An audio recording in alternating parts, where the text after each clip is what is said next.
जय हिंद। हम आज स्टार्ट करने जा रहे हैं बायोग्राफी की सीरीज, जिसमें हम सबसे पहले जानेंगे गौतम बुद्ध के बारे में।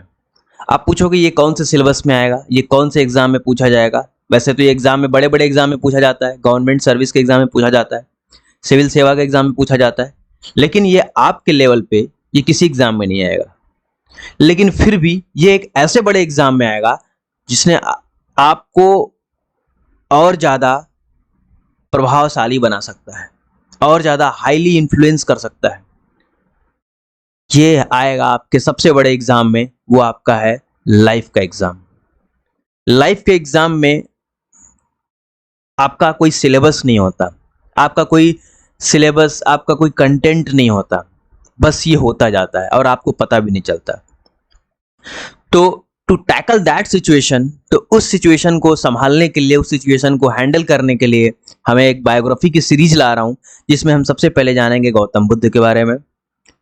गौतम बुद्ध के बारे में जानने से पहले मैं आपको ये बता दूं कि ये आपको उनसे ऐसी चीजें सीखने को मिलेगी जो आपके जीवन में आपको आगे बढ़ाने में बहुत मदद करेंगी, आपको हमेशा सफलता की ओर ही ले जाएंगी। आपके जीवन में हर एक प्रॉब्लम को टैकल करने में, नया नया डिसीजन लेने में, ये सारी चीज़ें में ये गौतम बुद्ध से जो लर्निंग है वो आपको उससे आप सीख के आप उनको अपने लाइफ में अप्लाई कर सकते हो।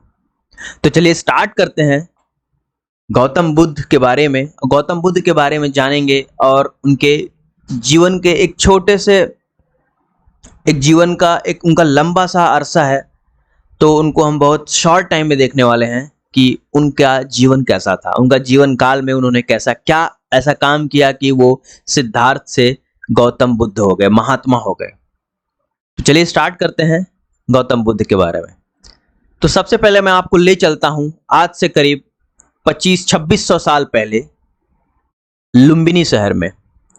लुम्बिनी आजकल नेपाल में होता है।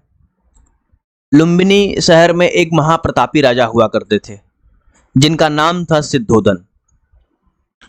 सिद्धोधन के घर एक जन्म हुए बालक, उनका नाम रखा गया सिद्धार्थ। 563 बीसी में उन्होंने जन्म लिया। सिद्धार्थ ने 563 बीसी में उन्होंने जन्म लिया और इस जन्म के उपरांत उन्होंने क्या किया, सबसे बड़ी बात यह है कि उनके माथे पे एक ऐसा तेज था जिसकी वजह से सिद्धोधन, उनके पिता, घबरा गए। तो उन्हें डाउट हुआ, कुछ उन्हें शंका हुआ, कुछ संदेह हुआ। तो जन्म के तुरंत कुछ ही दिन बाद, लगभग 6-7 दिन बाद, उन्होंने एक राजा को बुलाया। राजा क्या, एक ब्राह्मण को बुलाया, कई सारे ब्राह्मण को बुलाया उनके नामकरण करने के लिए।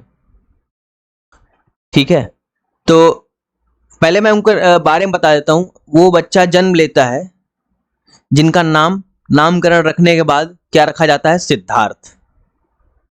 उनका नाम रखा जाता है सिद्धार्थ और उनका नाम पड़ता है गौतमी और उनका नाम होता है शाक्य मुनि। देखिए, उनका नाम सिद्धार्थ तो नॉर्मल रखा गया था, इसमें कोई संदेह नहीं है। और उनके जन्म के करीब 9 दिन के बाद ही उनकी माता का देहांत हो गया, जिनका नाम था महामाया। उनकी माता का देहांत होने के बाद अब ये दूध पीता बच्चा के लिए तो माँ तो चाहिए ही, और उनको संभालने के लिए उनकी आंट थी या उनकी कजिन, मतलब उनके अगल बगल की, या बाई बोल सकते हैं, कोई भी था जो उनकी देख रेख करने के लिए थी। उनका नाम था गौतमी, जिसकी वजह से उनका नाम गौतमी पड़ा, जिसकी वजह से उनका नाम गौतम पड़ा, गौतम। और शाक्य उनका गोत्र था, जिसकी वजह से उनका नाम शाक्य मुनि पड़ा। तो आपको नाम क्लियर हो गया होगा, सिद्धार्थ, गौतमी और शाक्य मुनि। उनके पिता का नाम सिद्धोधन और माता का नाम महामाया था। ठीक है जी, बच्चा जन्म लेता है और ये आराम से एक बड़े खानदान में जन्म लेता है, बड़े परिवार में, राजवंश के परिवार में जन्म लेता है। तो उसको किसी भी तरह की सुख सुविधाओं से, हर तरह की सुख सुविधाओं से उसको नवाजा जाता है।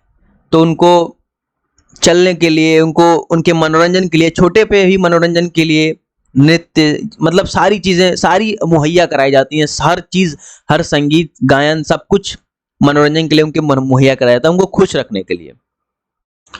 फिर एक दिन क्या हुआ कि राजा सिद्धोधन ने लुम्बिनी में कई सारे ब्राह्मणों को बुलाया, और ब्राह्मणों को बुलाने के बाद उनको सिद्धार्थ का हस्त रेखा देखने के लिए बोला, हाथों की रेखा देखने के लिए बोला। तो कई सारे ब्राह्मण देखे, और उनमें से एक ब्राह्मण बहुत ज्ञानी थे, बहुत प्रचंड ज्ञानी थे, महाज्ञानी थे। उन्होंने हस्त रेखा देखने के बाद बोला कि अगर ये लड़का शासन करता है, अपने साम्राज्य की रक्षा करता है, तो ये बहुत कुशल शासक होगा, बहुत ही साम्राज्य का विराट शासक होगा। और अगर ये गृह त्याग करता है तो ये बहुत बड़ा संत बनेगा, बहुत बड़ा संत बनेगा, इसके पूरी दुनिया में ख्याति होगी। अब राजा सिद्धोधन तो बड़े चिंतित हो गए। उनको चिंता किस बात की सता गई कि अगर ये राजपाट में देख रेख में रह गया तो ये तो बहुत बड़ा शासक बनेगा। इनको तो इस बात की बहुत खुशी हुई, लेकिन फिर उनको दुख इस बात का हुआ कि अगर वो गृह को त्याग देगा, अपने घर को छोड़ देगा, तो उनका शासन, उनका राजपाट कौन देखेगा, उनके आगे की पीढ़ी को कौन बढ़ाएगा। तो इस चक्कर में बहुत परेशान हुए, बहुत दुखी हुए।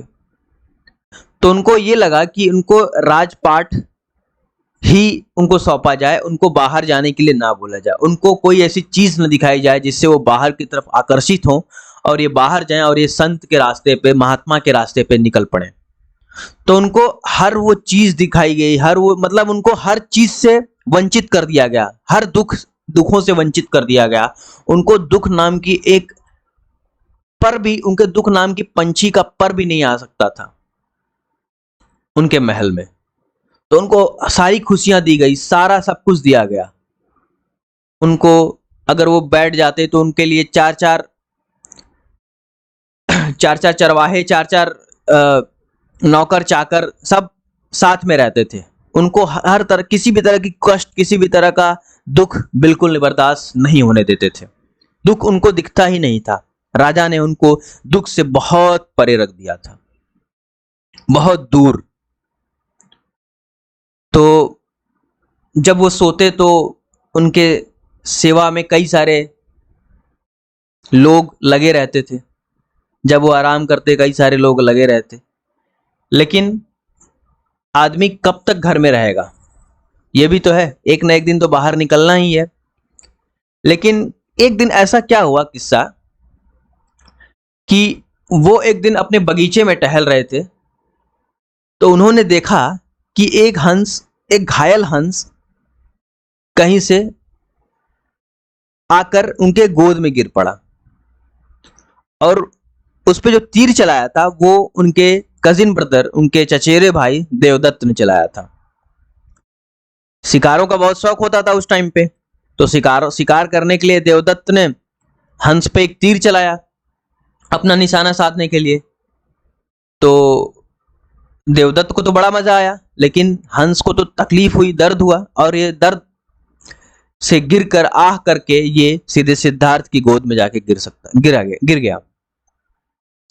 और जैसे ही सिद्धार्थ की गोद में गिरा, देवदत्त उनके पास आते हैं और बोलते हैं कि ये हंस मुझे दो, ये मेरा शिकार है। तो सिद्धार्थ कहते हैं नहीं नहीं, ये तो बहुत दर्द में है, दुख में है, मैं इसका इलाज करूंगा और ये मैं तुम्हें नहीं दूंगा।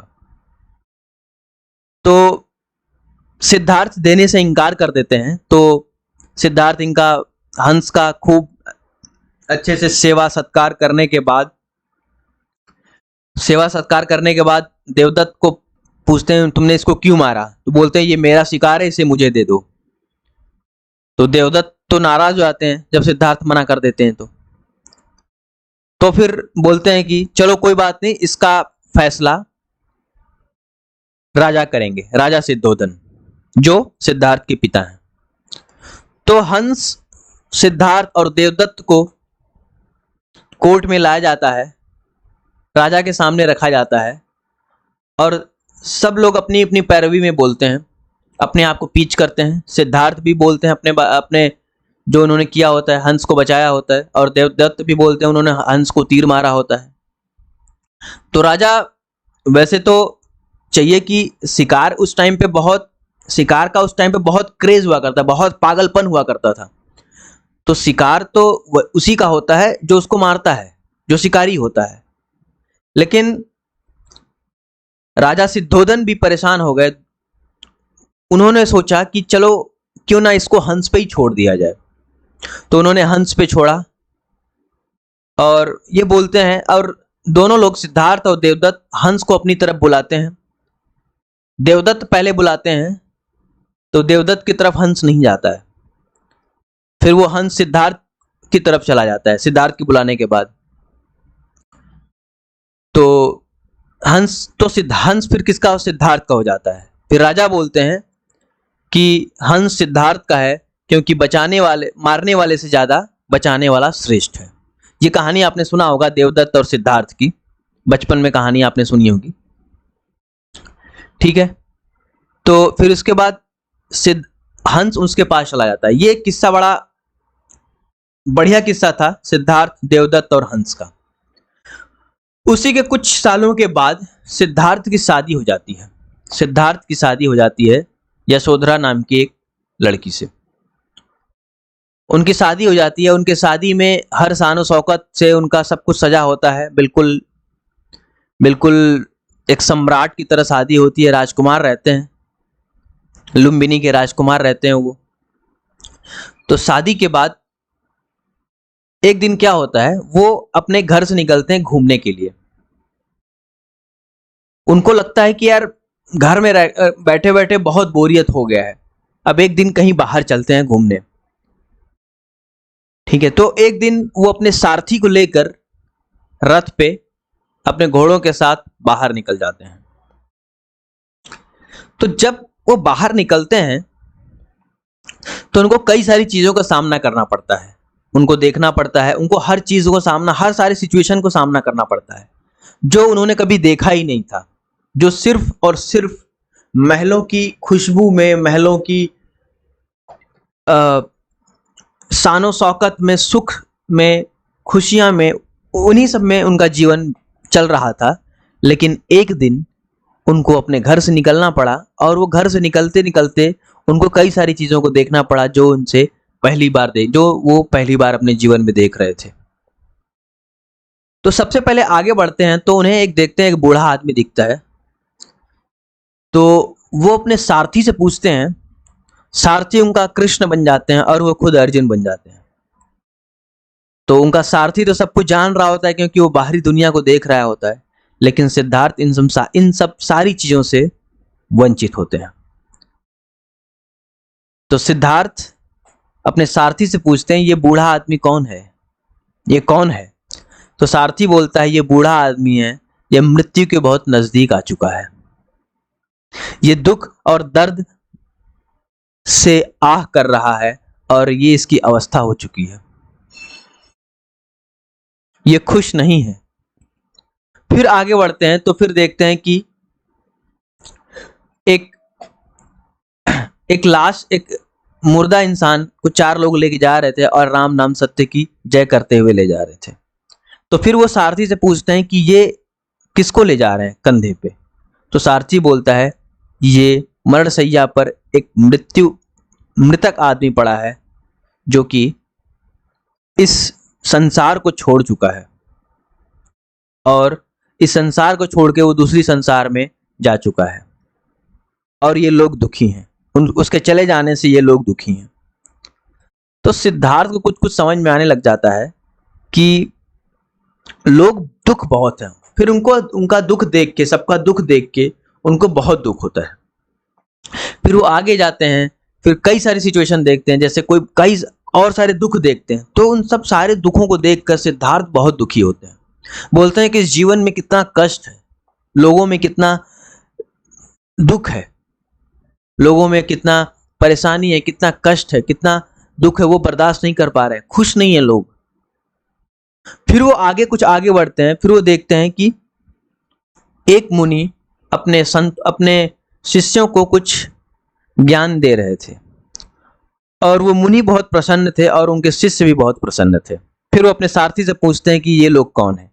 फिर सारथी बताते हैं कि ये संत महात्मा हैं और ये अपने शिष्यों को ज्ञान दे रहे हैं।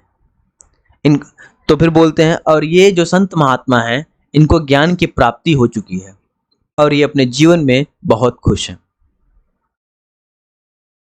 तो सिद्धार्थ का वो विचार, वो दृश्य उनके लिए टर्निंग पॉइंट बन जाता है उनके जीवन का। बोलते हैं कि अगर हर तरफ दुख ही दुख है तो हम क्यों नहीं सुख की तरफ भागते, खुशी की तरफ भागते। वो चीज करें जिसमें हमें खुशी मिलती हो, जिससे हम लोगों का दुख दूर कर सकते हो। तो इन्होंने देखा कि यहाँ पे हजारों लोग बैठे हुए हैं, यहाँ पे हजारों लोग बैठे हुए हैं और यहाँ पे एक संत मुनि सिर्फ सबके दुख हर ले रहा है अपने ज्ञान से। तो उनको कुछ लगा कि अब कुछ अलग होना चाहिए, यानी कि उनको दिमाग में आ गया कि अब ज्ञान की प्राप्ति बहुत जरूरी है लोगों को खुश रखने के लिए। तो उनको सबका दुख बर्दाश्त नहीं हुआ, सबका दुख देखा नहीं गया, तो उन्होंने सबके दुख के लिए अपने आप को समर्पित कर दिया। अब उनके मन में ये ठान लिया कि मैं इन सबका दुख दूर करूंगा और मैं ज्ञान की प्राप्ति करूंगा और सब में खुशियां बांटूंगा, सबको सही रास्ता दिखाऊंगा। लोगों में बहुत कष्ट है। तो फिर एक दिन क्या होता है, वो अपने घर पहुंचते हैं। फिर घर पहुंचने के बाद तुरंत बाद एक दिन रात को जब सोए रहते हैं तो रात को अचानक से ही तभी बीच जब शादी होने के तभी कुछ सालों बाद उनका बेटा होता है, उनका नाम राहुल रखते हैं, ठीक है। तो वो अपनी पत्नी और बच्चे को छोड़कर घर को त्याग देते हैं। बीच रात में ही, मध्य रात में ही वो अपने घर को छोड़ देते हैं, अपनी पत्नी और बच्चों को अकेला छोड़ के, बिना अपने पिता के इजाजत के। क्या उन्होंने ठीक किया? नहीं, उनको इजाजत लेनी चाहिए थी। वो अपनी जिम्मेदारियों से कुछ छोड़कर जा रहे थे। तो जब वो उन्होंने अपने घर को त्यागा, वो उम्र था उनका 29 साल। 29 साल की उम्र में अपने घर को छोड़ दिया। और इस गृह त्यागी को बुद्धिज्म में महाभिष्क्रमणा बोलते हैं, महाभिष्क्रमणा। फिर वो 29 साल में उन्होंने घर को छोड़ दिया। फिर वो 6 साल तक भटकते रहे। पहले कुछ दिन तो उन्होंने भटका, कुछ दिन इधर गया उधर गए। फिर वो अपने गुरुओं के पास गए, उनके गुरु अलारा और उदरक के पास गए। फिर उनके गुरु ने बोला कि ध्यान करो, तुम्हें ज्ञान की प्राप्ति होगी। फिर वो एक पेड़ के नीचे करीब 6 साल तक एक पेड़ के नीचे ध्यान किया उन्होंने। उस पेड़ का नाम है बोधि ट्री बोलते हैं, जो कि गया में है। गया में है। 6 साल के बाद उन्हें 35 साल में निर्वाण की प्राप्ति हुई, उन्हें एनलाइटमेंट हुआ, उन्हें ज्ञान की प्राप्ति हुई 35 साल में। तो उन्होंने 6 साल कठोर तपस्या ध्यान करने के बाद उन्हें 35 साल में निर्वाण की प्राप्ति हो गई। फिर उस प्राप्ति के लिए, जब उन्हें निर्वाण की प्राप्ति होने ही वाली थी एनलाइटमेंट के लिए, उन्होंने अपना राइट हैंड, दायां हाथ जमीन पे और बायां हाथ अपनी गोद में रखा था। उन्होंने ऐसा क्यों किया था? उन्होंने धरती को साक्षी मान के यह प्रतिज्ञा ले रहे थे कि मैं जो भी करूंगा इस ज्ञान का, इस पूरे महाज्ञान का, मैं लोगों को खुशियां बांटने में, लोगों को सिखाने में, लोगों को सही रास्ते पर ले जाने में इसको प्रयोग करूंगा। तो उनको निर्वाण की प्राप्ति हो जाती है 35 साल की उम्र में। 29 साल में उन्होंने घर छोड़ा, 35 साल में उन्हें निर्वाण की प्राप्ति हो गई, उन्हें एनलाइटमेंट हो गया, उन्हें ज्ञान की प्राप्ति हो गई। फिर वो देखो, हर इंसान को जिसे ज्ञान हो जाता है, जिसे नॉलेज हो जाता है, वो सोचता है कि मैं किसी न किसी को शेयर करूं, मैं किसी न किसी को ये बांटूं, ताकि लोग भी इस चीज को जान सकें। तो उन्होंने भी अपना पहला उपदेश 5 ऋषियों को दिया। 5 ऋषियों को दिया, 5 ऋषियों को दिया, और वो अपना पहला उपदेश सारनाथ में दिए। सारनाथ में पहले तो वो बनारस में गए, बनारस में उधर महादेव की नगरी में गए, बाबा विश्वनाथ की नगरी में। तो जब वो उधर, उनको आने नहीं दिया गया क्योंकि वहां पे हिंदुत्व प्रचंड पे था। उस टाइम पे हिंदुत्व प्रचंड पे था और कोई धर्म था नहीं और कोई कम्युनिटी, कोई समुदाय था नहीं। तो उन्होंने जो हिंदू के जो ब्राह्मण थे, वहाँ के जो विश्वनाथ मंदिर के जो ब्राह्मण थे, उनको वहाँ आने नहीं दिए। उन्होंने बोला कि नहीं, ये दूसरे धर्म का है, दूसरे धर्म का प्रचारक है, इसको यहाँ आने नहीं दिया जाए। तो वो चुपचाप से सारनाथ में चले गए और सारनाथ में 5 ऋषियों को उन्होंने अपना प्रथम उपदेश दिया, फर्स्ट सेरेमन। और उस इवेंट को बुद्धिज्म में धर्म चक्र परिवर्तन कहते हैं। धर्म चक्र परिवर्तन 3 इवेंट हो गया। पहला क्या था? महाभिष्क्रमणा, उन्होंने गृह त्यागा था, उन्हें एनलाइटमेंट हुआ था, निर्वाण। फिर उन्होंने अपना ज्ञान दिया 5 ऋषियों को, उसको बोलते हैं धर्म चक्र परिवर्तन, सारनाथ में। फिर एक दिन क्या हुआ कि अब वो लोगों को खुश रखना चाहते थे, मतलब उनसे उनकी प्रशंसा खूब होने लगी थी पूरे संसार में, पूरे भारत में उनकी खूब प्रशंसा होने लगी। तो वो हर जगह जाते और उनका विहार होता था, उनका रहने की व्यवस्था की जाती थी। हर जगह जाते और वो ज्ञान बांटते रहते थे। जो उन्हें एनलाइटमेंट था, उन्हें सही मार्ग, सतमार्ग दिखाते थे लोगों को और उन्हें खुश रहने का प्रचंड ज्ञान देते थे। तो उनके लोग भक्त होते गए, उनके लोग प्रचारक होते गए, उनको लोग फॉलो करने लगे, उनके पद चिन्हों पे चलने लगे। तो एक दिन क्या हुआ, वो एक कुटिया में जा बैठते हैं। तो जिसके कुटिया में जाते हैं वो एक गरीब आदमी था। वो गरीब आदमी सिद्धार्थ को देख के, अब ये सिद्धार्थ नहीं रहे, अब ये गौतम तो पहले नाम था इनका, अब ये बुद्ध हो चुके हैं क्योंकि उनको बुद्ध की प्राप्ति हो गई, उनके बुद्धि हो गया, तो इसलिए इनका नाम अब गौतम बुद्ध हो गया है। ठीक है। तो अब ये उनको लगा कि गौतम बुद्ध हमारे कुटिया में पधारे हैं, तो हमें कुछ ना कुछ उनके लिए सेवा सत्कार करना चाहिए। अब इस आदमी के पास जो भी था, जो कुछ भी था उसके पास, वो उनको लाके परोस देता है।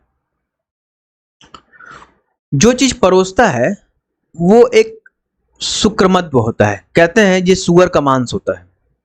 अब इसके पास यही था, अब इसके पास कुछ और था नहीं देने के लिए।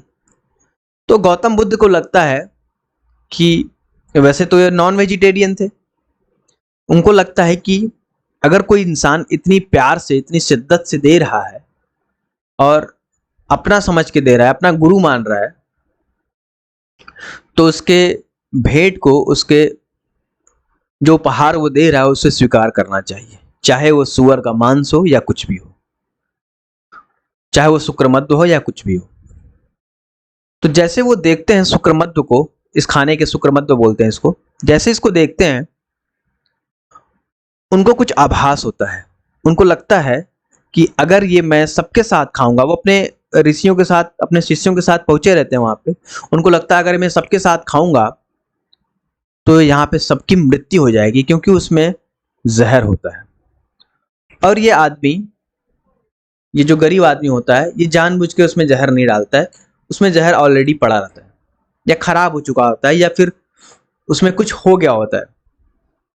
अब ये पॉइजन बन गया होता है, ये जो फूड होता है वो पॉइजन बन गया होता है, जहर बन गया होता है। अभी इस आदमी को भी नहीं पता होता है और उनके शिष्यों को भी नहीं पता होता है, लेकिन गौतम बुद्ध को पता चल जाता है। तो उन्होंने सबको मना कर दिया खाने से, उन्होंने इस शुक्रमध्य को खुद स्वीकार किया। उनको पता था इससे उनकी जान जा सकती है, लेकिन फिर भी उन्होंने शुक्रमध्य को स्वीकार किया और उस उपहार को पूर्ण तरीके से स्वीकार कर लिया। उसको खाने के बाद उनको पता था कि अब मेरी मृत्यु निश्चय है, अब नजदीक आ गई है। तो उनको अब शरीर को त्यागने का समय आ गया है, तो उनको पता था ये बात, तो वहां से वो तुरंत कुशीनगर की तरफ निकल पड़ते हैं। कुशीनगर में अपने एक शिष्य जिसका नाम होता है सुभद्दा, उसको उपदेश दे रहे होते हैं। कुशीनगर चले जाते हैं वहां से तुरंत, और वहां से कुशीनगर में जाके एक उनकी शिष्या होती है जिसका नाम होता है सुभद्दा, उनको वो उपदेश दे रहे होते हैं। That was the last sermon, last अंतिम उपदेश था वो अंतिम उपदेश दे रहे होते हैं। अब जो वो अंतिम उपदेश दे रहे होते हैं तभी उनके नाक से और मुंह से ब्लीडिंग होने लग जाती है, खून आना शुरू हो जाता है, यानी उन्हें फूड पॉइजनिंग हो गई होती है, और वो इस चीज को बर्दाश्त नहीं कर पाते हैं और वो शरीर को त्याग देते हैं। फिर उनका महापरिनिर्वाण हो जाता है, वो अपने शरीर को त्याग देते हैं, उनका महापरिनिर्वाण हो जाता है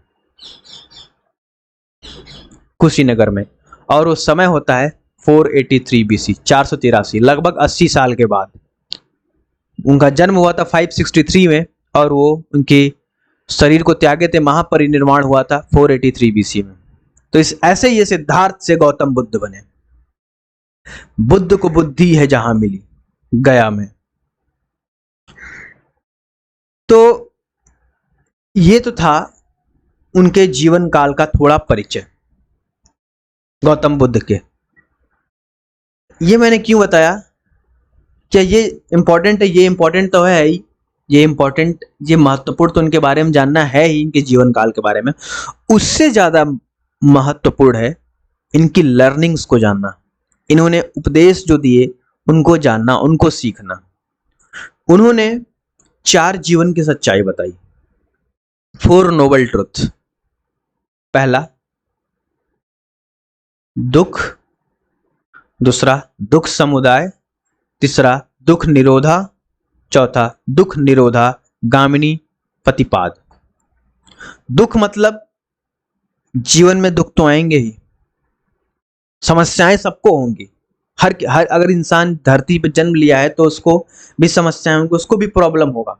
मर्यादा पुरुषोत्तम भगवान श्री राम को भी समस्याएं आई थी, वो भी एक महापुरुष थे। तो जो जन्म लिया है उसे दुख तो होगा ही। फिर दुख तो होगा, लेकिन उसका कारण भी तो होगा, दुख समुदाय, द कॉज ऑफ सफरिंग। दुख मतलब सफरिंग, एंड दुख समुदाय means the cause of suffering.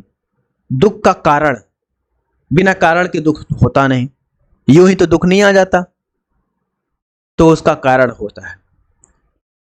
और जब वो कारण जान लेता है इंसान, तो फिर उसको सेसेशन ऑफ सफरिंग, उस दुख को निवारण करने की कोशिश करता है। दुख निरोधा, उस दुख को निवारण करने की कोशिश करता है, उसको कोशिश करनी चाहिए। और किस तरह से कोशिश करनी चाहिए ये बताया है इसमें। दुख निरोधा गामिनी प्रतिपाद, दुख निरोधा गामिनी प्रतिपाद। There are many paths to cessation that suffering. उस दुख को दूर करने के लिए कई सारे रास्ते बताए हैं गौतम बुद्ध ने। वो रास्ते क्या हैं? ये रास्ते ये हैं, eightfold paths. These are the eightfold paths which is given by Gautam Buddha. Right view, right intentions, right speech, right action, right livelihood, right effort, right concentration, right mindfulness. Gautam Buddha कहते हैं कि राइट व्यू, अच्छे विचार रखो। जो आपका point of view होना चाहिए, जो आपकी सोच होनी चाहिए, वो अच्छी होनी चाहिए, प्योर होनी चाहिए। आप किसी चीज को देख के अब उसके अंदर की पॉजिटिविटी देखो। आप आपदा में अवसर देखो, अवसर में आपदा नहीं। राइट इंटेंशंस, आपके जो इंटेंशंस है वो सही होने चाहिए। आपकी जो इच्छा है, प्रबल इच्छा, वो आपकी सही होनी चाहिए किसी कार्य को करने से पहले।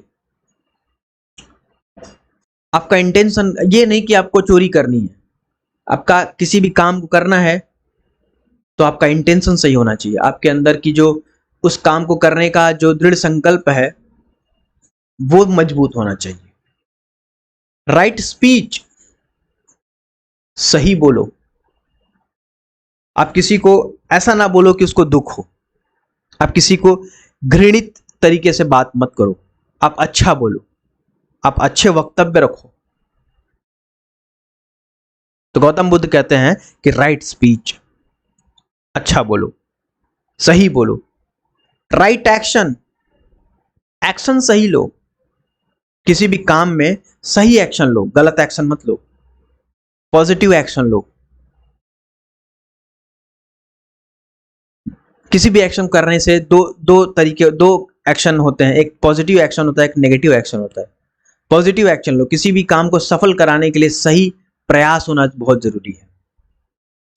राइट लाइवलीहुड, आपका जीवन यापन बहुत सही होना चाहिए। आपकी जो जो जीवन की रोज जीविका है वो सही होनी चाहिए। ये नहीं कि आप चोरी करके पैसे कमा रहे हो, आप किसी को दुख पहुंचा के पैसे कमा रहे हो। आपका जो लाइवलीहुड है, आपका जो जीविका है वो अच्छी होनी चाहिए। आप सत्कर्म कर रहे हो। राइट एफर्ट, आपका एफर्ट सही होना चाहिए, पॉजिटिव डायरेक्शन में जाना चाहिए एफर्ट। जो आप मेहनत कर रहे हो किसी चीज के लिए, आपका जो आप किसी चीज पे अपना शक्ति लगा रहे हो, अपना बुद्धि विवेक लगा रहे हो, वो सही होना चाहिए। किसी भी, इसलिए लोग, ज्यादातर लोग सक्सेसफुल नहीं हो पाते, वो अपना एफर्ट ही सही नहीं लगा पाते। उनका डायरेक्शन ही अलग होता है। उनको पहुंचना है ए तक, लेकिन वो किसी और रास्ते से जाते हैं। एफर्ट उनका गलत हो जाता है, उनको काफी लंबा समय लग जाता है अगर वो चीज जल्दी मिल जाती है तो। राइट कंसंट्रेशन, आपका जो दिमाग का जो कंसंट्रेशन है वो सही होना चाहिए। आप सही तरीके से ध्यान करना चाहिए, आपको ध्यान करना चाहिए। आपको आंखें बंद करके चीजें को कॉन्टेम्पलेट करना चाहिए, मनन करना चाहिए, चिंतन करना चाहिए। आत्मचिंतन बहुत जरूरी है, तो आत्मचिंतन करना चाहिए। इसलिए गौतम बुद्ध बोलते हैं कि राइट कंसंट्रेशन, सही दिशा में कंसंट्रेशन होना चाहिए। राइट माइंडफुलनेस, आपका जो दिमाग है वो कचरों से भरा नहीं होना चाहिए।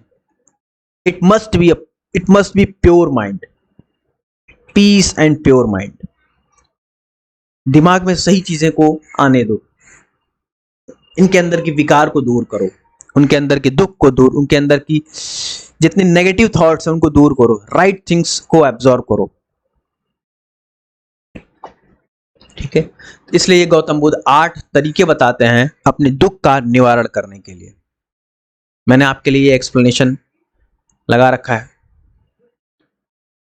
तो बीइंग टू बिकमिंग बुद्धा, मैं भी कोशिश कर रहा हूं बुद्धा बनने की, आप भी कोशिश करिए। देखिए, बुद्धा बनना बहुत टफ काम है, कोई बन नहीं सकता। हमारा काम बुद्धा बनना नहीं है, हमारा काम है उनके रास्तों को, उनके बताए गए उपदेशों का पालन करना। अगर हम 1% 2% भी उनके बताए गए रास्तों को पालन कर सकते हैं, उनके पद चिन्हों पर चल सकते हैं, तो हम भी बुद्ध के अंश बन सकते हैं। हम भी बुद्ध के अंश बन सकते हैं। हम अपने जीवन में इन सारे पाथ्स को, इन सारे जो 8 फोल्ड पाथ्स उन्होंने बताए हैं दुख को निवारण करने के लिए, हम अपने उसको जीवन में अप्लाई करें, so that we can also being to becoming Buddha. हम भी बुद्धा बनने की एक दिशा में चलें। जरूरी नहीं कि आपको बुद्धा बनने के लिए गृह का त्याग करना पड़ेगा। गृह त्याग ये कोई जरूरी नहीं है। आप घर बैठे बुद्ध बन सकते हो।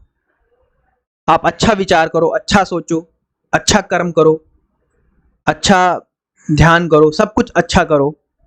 आप उनके 8 फोल्ड पाथ्स पे, 8 बताए गए रास्तों पे, उन पे उनका अनुसरण करो, तो आप क्यों नहीं बन सकते बुद्धा। जरूरी नहीं कि बुद्धा ने कभी ही नहीं बताया कि गृह को त्याग दो, कभी नहीं। ठीक है, आपको अपने जीवन में अल्टीमेट लक्ष्य प्राप्त करने हैं, और आपका लक्ष्य पाने में ये 8 फोल्ड पाथ्स आपकी मदद करेंगे। तो आप भी बुद्धा बनने की कोशिश कीजिए और हम भी करते हैं कोशिश। तो इसी के साथ मैं अपनी वाणी को विराम देता हूँ। तो ये रहा हमारे गौतम बुद्ध के जीवन काल का एक छोटा सा परिचय, बहुत ही कम समय में। आई होप, मैं आशा करता हूँ ये आपको ठीक लगा होगा, अच्छा लगा होगा, आपको इनसे कुछ सीखने को मिला होगा, बहुत कुछ जानने को मिला होगा। तो आप इन सब सारी लर्निंग्स को अपने जीवन में यूज कीजिए, अप्लाई कीजिए और बुद्ध बनिए। धन्यवाद।